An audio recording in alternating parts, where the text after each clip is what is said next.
everybody. Welcome to another Link to the Couples Ministry. Pastor Nick here with the wife, Reverend Tiffany Smith. The wife. Say hello. Hi. We've been together since we were 16. Just go along with it. Pretty much. Right. Please do us a favor and share this if you can. I'm so glad you joined us today for another Link Couples Ministry. Comment, like, subscribe, share. Get somebody on. This is our ministry for our married and engaged couples, and we would love for you to share this content if you can. And we hope this is a blessing to you. Hope it helps you as we continue to help you create a better bond, a greater link, a greater connection in your relationship, in your marriage. Marriage is that place, I heard a preacher say years ago, that marriage is the place where servanthood is perfected. Yeah. Marriage is the place where servanthood is perfected. If you don't want to serve, marriage is not for you. And I think that actually going to kind of bleed into our topic today as I'm thinking about it. And so please, share this if you can. I was thinking one of these days, everything's kind of bleeding together, how jaded of a society we are. And last month we talked about intimacy, connection.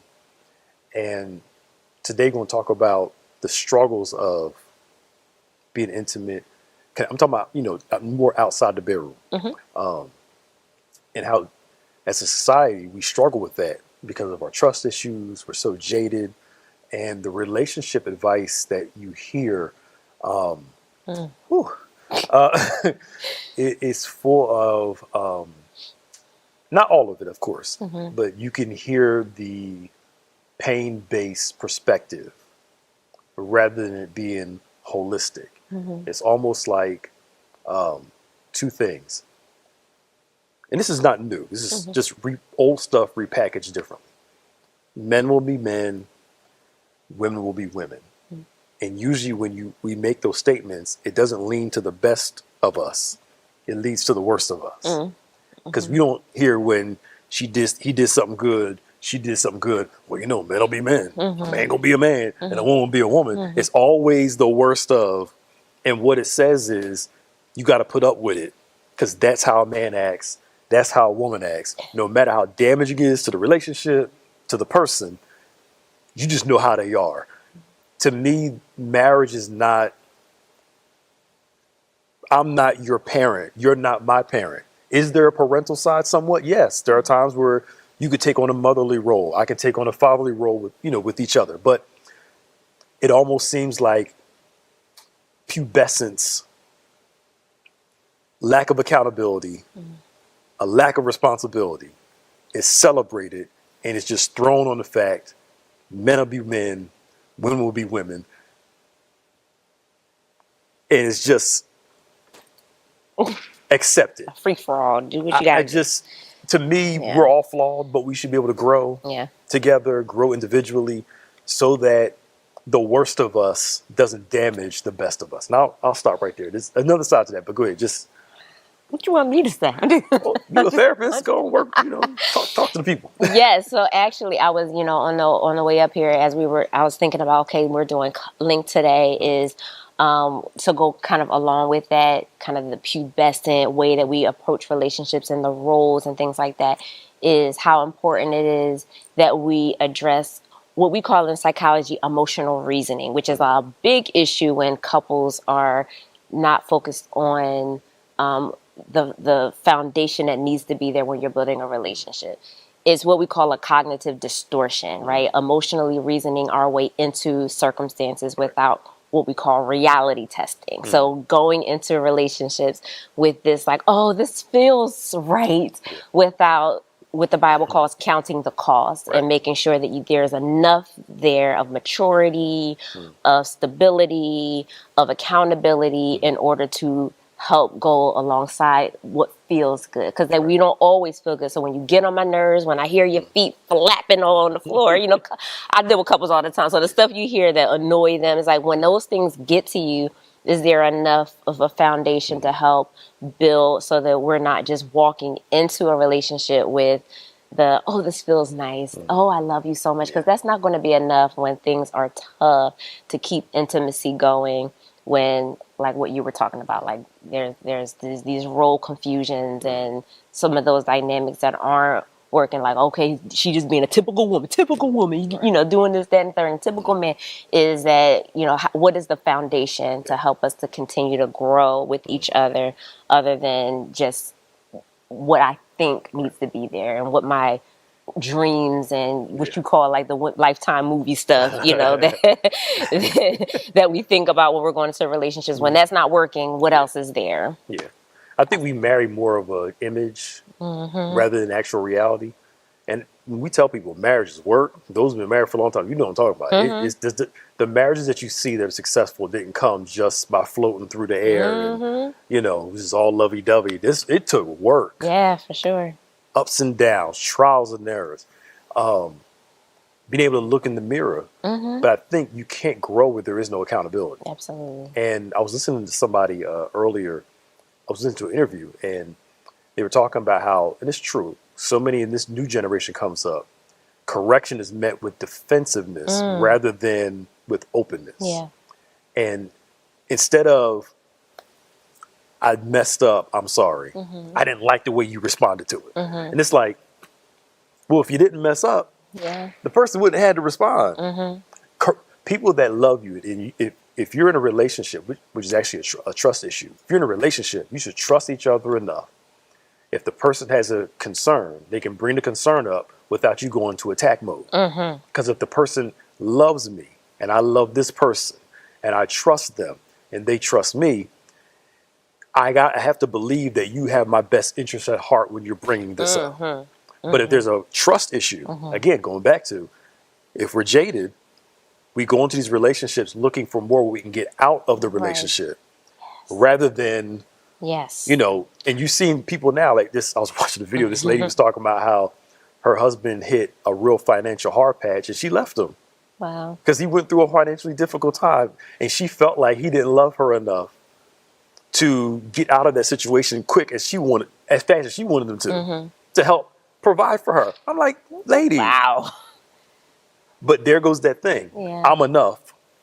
You got to bring all this to the table and I just bring me. No. I'm tired today, y'all. I'm sorry. Go ahead. Come on, y'all. Come on. Yeah, it really, really is about trust, and you know, and I'm glad that you brought that up. Like I remember we were together a long time before we actually tied the knot, and you know, you get, as a female too, you get super antsy. I was like, come on, where's the proposal? Come on, Nick, you know. And the fact that you stuck to your guns, and I appreciate that now, but you know, in the time, you know, you get like impatient. You're like, come on, when are you going to marry me? When are you going to ask? And you were like, I'm taking home ownership classes. I'm trying to create this foundation. I'm trying to create this framework. But we had an incredible amount of trust, and that was necessary, because when I got impatient, you need somebody that'll bring you down and that's accountable. That's like, no, wait, hold on, you know, hold your horses, it's coming, you know. And then now I testify about that, about how important that was, that we were in this place, because I had no worries because of that foundation that was set. When other things took priority in the relationship, we had 2 deaths our first year of marriage, but we didn't have some of those concerns we could have had, because you were like, no, we need to have this. And sometimes you need someone that's not just going to allow you to just be emotional and impulsive, that's going to keep things where they need to be.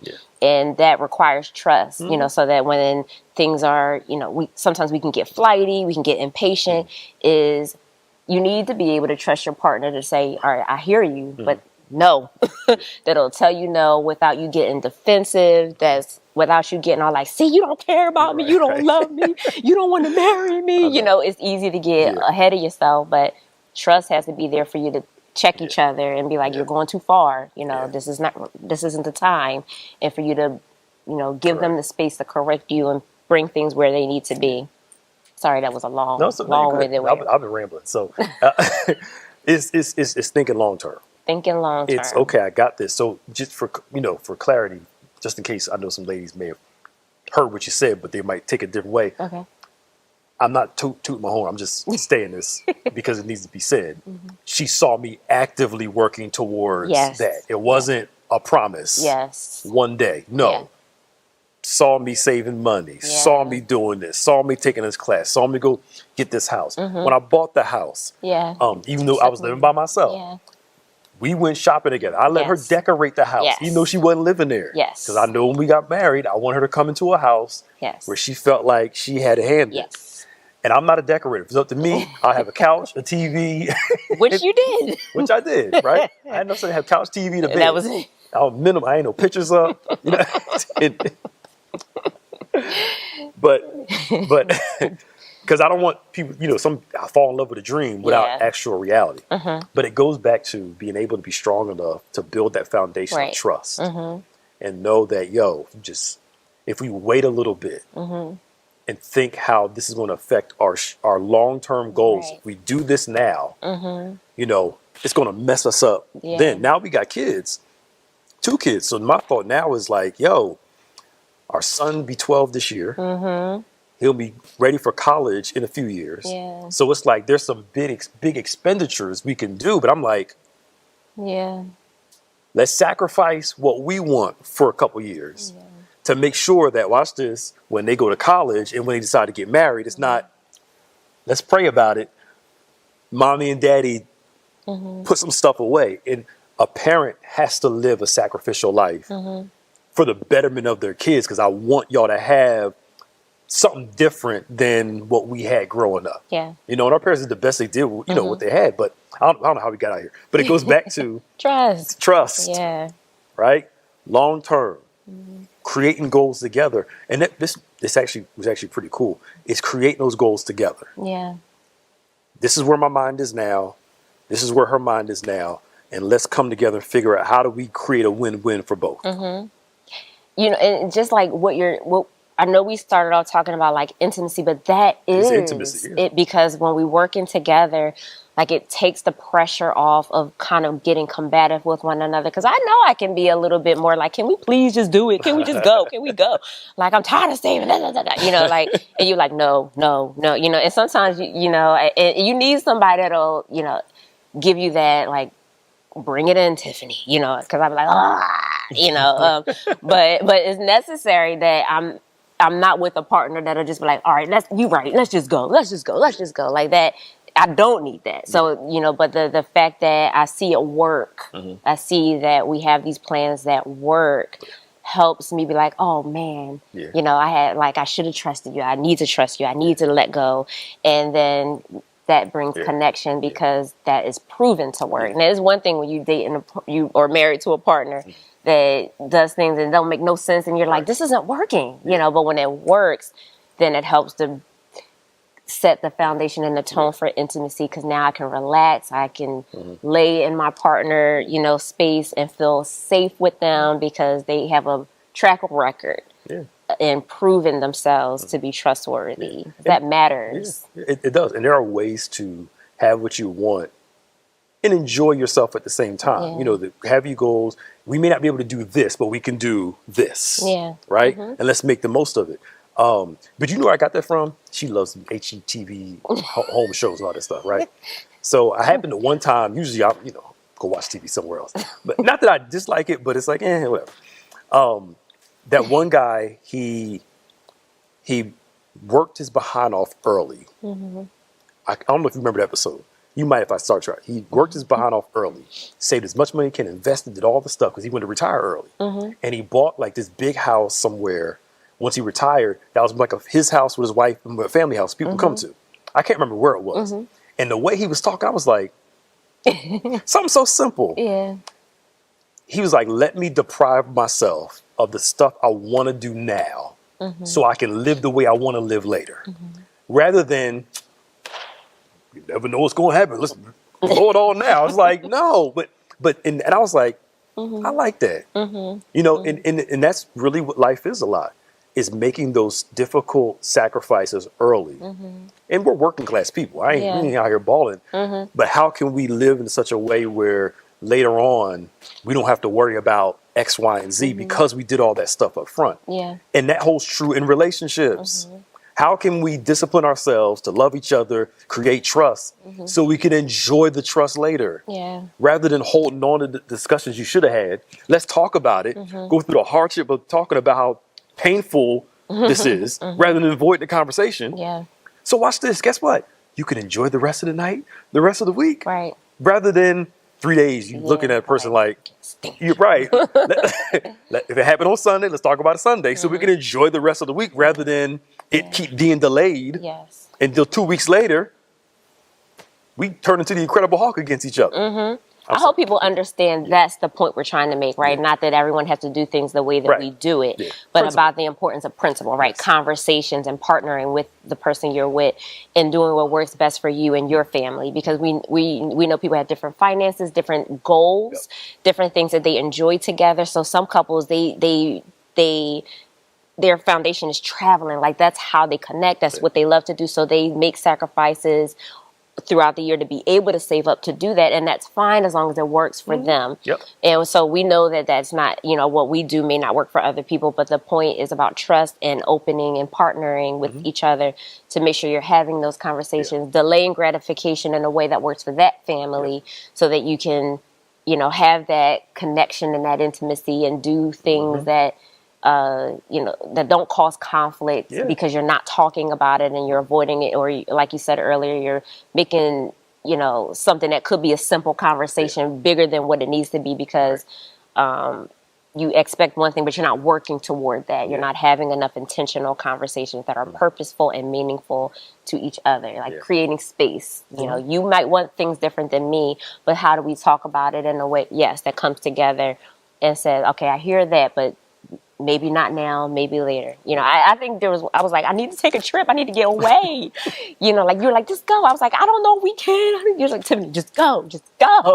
But sometimes we need to have those conversations to figure out where we are and then what works that doesn't create a problem for the whole family, Yeah. I mean, it goes back. Have everybody watching now, have you created a plan? I didn't say you got to have it all, detailed, but where you want to go in your relationship. Yeah. We're not old, I'll be 43. She's older than me. Okay, I'll be 43. I'll be 43 next month. But I'm thinking, like, the older you get, the more I can see why people start looking back and reflecting, saying, you know what? I wish I could have did so and so, because it would make my life a little easier right now. Yeah. So because I'm looking like that, I'm also thinking, what kind of conversation do I want to have with myself? What conversation do we want to have with each other? Yeah. Lord willing, if we live long enough, when we're 60-some years old, and look back and say, you know what? We did good. We did good. Not, I should have saved this, I shouldn't have bought this, I shouldn't have did, and a whole bunch of regrets.